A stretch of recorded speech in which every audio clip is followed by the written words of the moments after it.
Look, what if I told you there was something you were missing? What if I told you that Jesus doesn't really fit into your description? What if I told you that follower of Christ doesn't automatically mean Christian, and just because you believe in faith doesn't mean Jesus didn't believe in submission and conviction? Listen, you say Jesus was God and that God had descended. We say Jesus was man, for Jesus was dependent. Our God is all great and cannot be comprehended. You say that God was murdered, or do you believe that he pretended? See, God gave us brains and God gave us logic, but I guess God wanted us to use them in everything else except for this topic. It's like wearing a cross and proclaiming that you love Jesus, when if God was murdered on the cross really shouldn't please us. I mean, would you be wearing an axe if it was used to chop your mother up into pieces? See, this is what happens when you believe in faith, but fail to believe in reason. See, we used to worship the Creator until Satan turned us to the creation. We began to worship the people and neglect the one who made them. We began to believe that God had died, but how could a God even be created? A miraculous birth, and therefore the Son of God was begotten. See, the creation of Jesus was easy, but you seem to have forgotten that God says be, and it is, just like with Adam, a concept too complex for the church to merely fathom. But he was the creator of the universe, for all we know, even more. And so what if we can't see him? I mean, what you acting like our universe is small?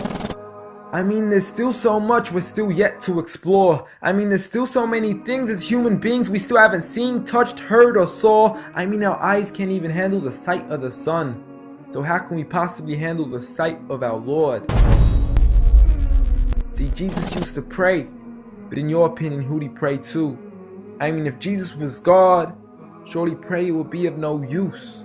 Or did he only require it when he needed to know the truth?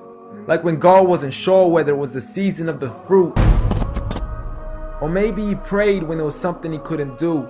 Like when he said, I of myself can do nothing. But you took it as there's nothing he couldn't do. See, no one used to worship Jesus, so ask yourself, why do you? A concept so straightforward, but has left so many confused. See, Jesus preached one God, but the church has failed to practice. And I mean, you don't have to be that dumb to know that 1 + 1 + 1 equaling 1 isn't necessarily going to give you a pass in mathematics. See, the church said 3, when Jesus said 1. Jesus said God, when the church said Son. Jesus never said worship me, rather he said pray. But you've chosen to worship Jesus despite everything he used to say.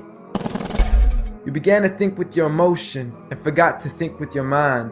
I guess you didn't pay attention when Jesus says our Father, yet never says mine. You claim to be a follower of Christ, yet you still choose to eat swine, and you call yourselves Christians, but in your churches you're busy drinking wine.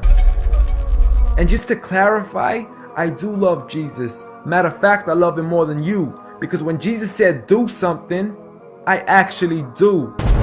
However, I'm not connected with the church nor with the Bible. See, I love Jesus as my prophet, but refuse to worship him as an idol, just like he wanted and proclaimed it as sin.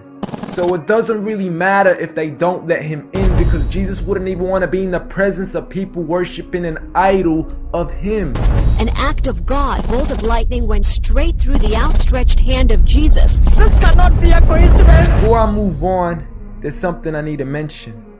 The worshiping of Jesus is a man-made invention. He never asked for your worship so he can grant you protection. Rather, he asks you to alternate your prayers towards another direction. To God and God only, and pray that he accepts them. And know that just because you love Jesus doesn't mean he feels the same way about your affection. See, what you believe in is exactly what he resented. Matter of fact, it's everything he despised. See, the worshiping of creation goes against the very message he supplied. So you began to follow a religion and called it love in disguise, because love can be good, but love can be blind. Giant Jesus is no more.